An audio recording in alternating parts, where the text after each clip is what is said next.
بسم اللہ الرحمن الرحیم۔ گمنام ہیرو کے معزز ناظرین السلام علیکم۔ دوستو لائک ضرور کر دیا کریں، شکریہ۔ آئیے چلتے ہیں کہانی کی طرف۔ آخر ہمیں مجبور ہو کر وہ فارم چھوڑنا پڑا۔ جب ہم وہاں سے روانہ ہوئے تو 22 دن گزر چکے تھے۔ اب یوں ہوتا تھا کہ ہم آگے جس مقام پر پہنچ کر قیام کرنا چاہتے، ہم سے پہلے باس بورنیا پہنچ جاتا تھا۔ آخر ہم بنجامن کنسٹنٹ پہنچے۔ یہ برازیل کی سرحدی چوکی تھی۔ یہاں سے ہم نے ایک موٹر بوٹ کرائے پر لی، پھر اس میں سوار ہو کر دریائی راستے سے آگے بڑھنے لگے۔ دریائے ایمیزن دنیا کے بڑے بڑے دریاؤں میں سے ایک ہے، لیکن اس دریا پر نہ کہیں پل ہے نہ کوئی ڈیم بنایا گیا ہے۔ ہم نے موٹر بوٹ میں بیٹھ کر دور دور تک دیکھا، اس دریا کا کوئی کنارہ نظر نہیں آ رہا تھا۔ موٹر بوٹ کے ڈرائیور نے بتایا اس کا ایک کنارہ دوسرے کنارے سے کئی میل دور ہوتا ہے اور یہ تمام کنارے مستقل نہیں ہوتے۔ دریا کے بڑھنے اور گھٹنے کے ساتھ ساتھ کنارے تبدیل ہوتے رہتے ہیں۔ یہاں کشتیوں اور موٹر بوٹس وغیرہ میں رائفلیں ضرور ہوتی ہیں، کیونکہ دریا میں خطرناک آبی جانور ہوتے ہیں۔ وہاں ایک خطرناک قسم کی مچھلی کیٹ فش کہلاتی ہے۔ یہ 6 فٹ سے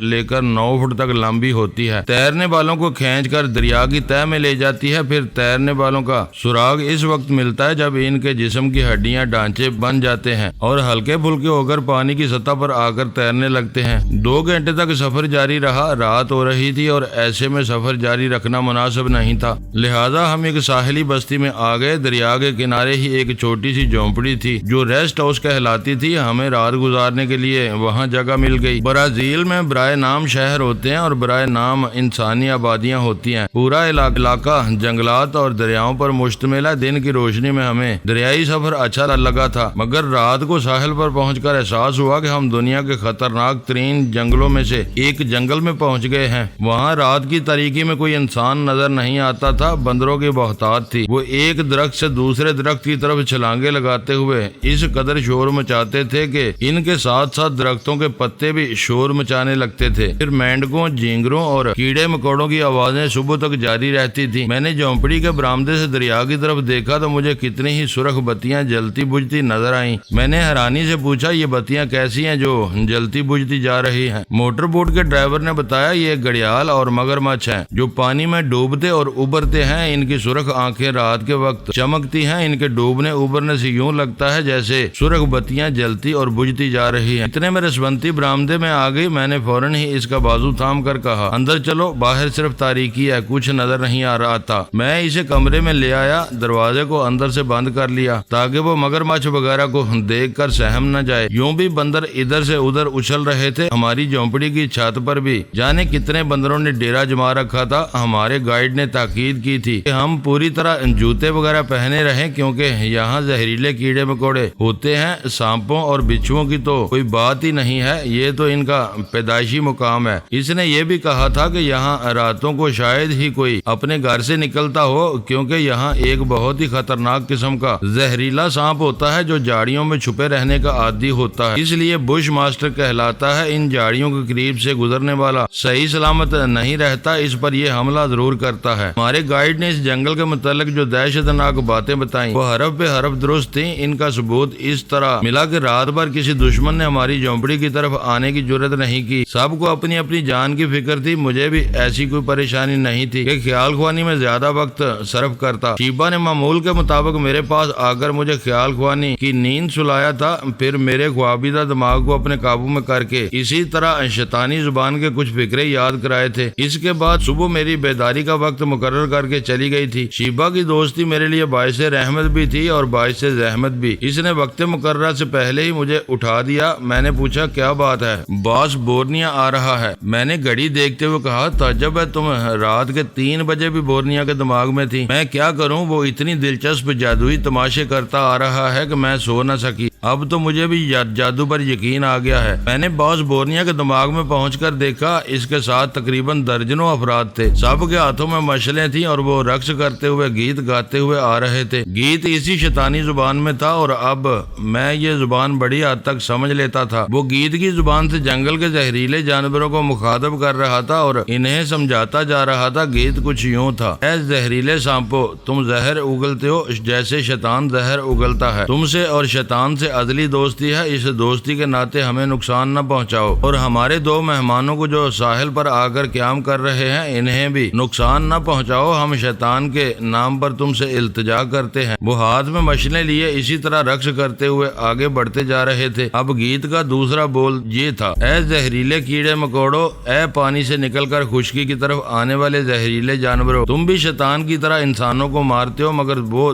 2 انسان جو ساحل کے کنارے تمہارے مہمان ہیں وہ شیطان کی امانت ہے، انہیں نقصان نہ پہنچانا۔ اے آبی اور خشکی کی بے زبان مخلوقات، تم اپنی فطرت سے مجبور ہو کر خواہ مخواہ انسان کو ہلاک کر دیتے ہو، یہی فطرت شیطان کی ہے۔ اس رشتے سے ہم سب ایک ہیں، اس لیے میں التجا کرتا ہوں کہ ہمارے ان 2 مہمانوں کو نقصان نہ پہنچاؤ۔ وہ گیت گاتے رقص کرتے ہوئے ہماری جھونپڑی کے پاس آ گئے تھے۔ اس جھونپڑی کو چاروں طرف سے گھیر لیا تھا اور ہاتھ میں مشلیں لے کر رقص کر رہے تھے، دوسرے لفظوں میں میری اور رسونتی کی حفاظت کر رہے تھے۔ وہ 40 دن پورے ہونے کا انتظار کر رہا تھا اور چاہتا تھا کہ 40 دن سے پہلے ہم پر کوئی آنچ نہ آنے پائے۔ میں نے شیبہ سے کہا: تم اس کا مقصد اچھی طرح جانتی ہو، جب یہ ہماری حفاظت کر رہا ہے تو پھر ہمیں کس بات کا خوف ہے؟ پلیز مجھے سونے دو۔ میں نے آنکھیں بند کر لی، دماغ کو ہدایت دی اور آرام سے سو گیا۔ جھونپڑی کے باہر باز بورنیا اپنے تمام لوگوں کو ضروری احکامات دے کر چلا گیا تھا۔ اب اس کے آدمی ہاتھ میں مشلیں لیے وہی گیت گاتے ہوئے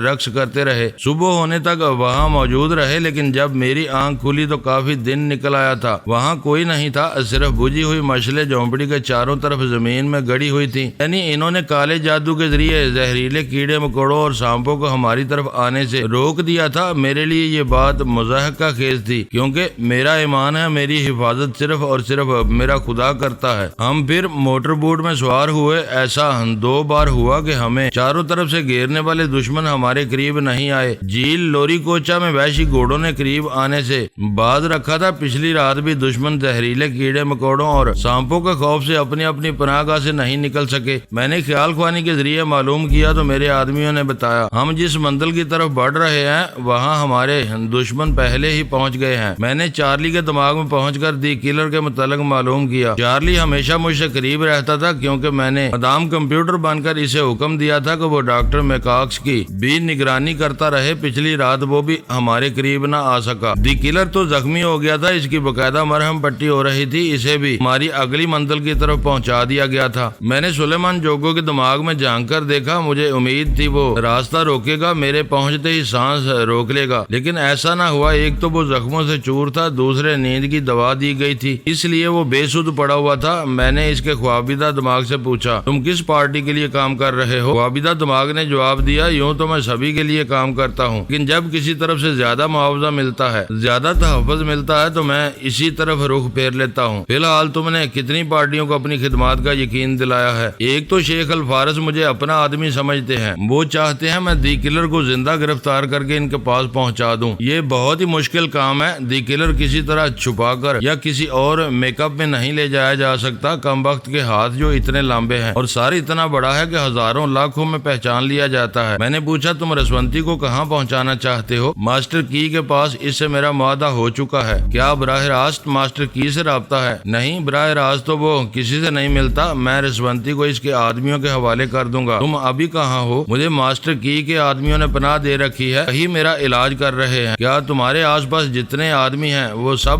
یوگا کے ماہر ہیں؟ ہاں، کوئی 1 منٹ، کوئی 2 منٹ اور کوئی 4 منٹ تک سانس روک لیتا ہے۔ کیا تمہارے پاس کوئی ہتھیار ہے؟ میری جیب میں ایک ریوالور تھا، مجھے یہاں سلاتے وقت انہوں نے کپڑے اتار دیے تھے اور قریب ہی ہینگر سے لٹکا دیا تھا۔ اب تم میرے حکم پر اٹھو گے اور اسی طرح خوابیدہ انداز میں میرے احکامات کی تعمیل کرو گے۔ اگر وہ بیداری کے عالم میں رہتا اور جسمانی تکالیف کے باعث سانس نہ روک سکتا، مجھے آنے کی اجازت دیتا، تب بھی مجھے پوری طرح اپنے دماغ پر قابض ہونے کا موقع نہ دیتا۔ کچھ تو جدوجہد ضرور کرتا، لیکن میں نے اس کے خوابیدہ دماغ کو ٹریپ کیا تھا، اسے اپنا معمول بنایا تھا، اب وہ چوں بھی نہیں کر سکتا تھا۔ میں نے پہلا حکم دیا آنکھیں کھول دو، اس نے آنکھیں کھول دی۔ خواب زدہ لوگ جب نیند کی حالت میں چلتے ہیں تو ان کی آنکھیں یا تو بند ہوتی ہیں یا نیم وا ہوتی ہیں، مگر وہ آدھ کھلی آنکھیں ساکت ہوتی ہیں۔ خواب میں چلنے والے پلک نہیں جھپکتے۔ میں نے اسے ہدایت دی کہ وہ وقتاً فوقتاً پلکیں جھپکتا رہے اور آنکھیں پوری طرح کھلی رکھے۔ وہ وہاں سے چلتا ہوا اپنے لباس کے پاس گیا، پھر اسے پہننے لگا۔ اس کی پتلون کی جیب میں ریوالور موجود تھا۔ لباس پہننے کے دوران کمرے کا دروازہ کھلا، پھر ایک شخص نے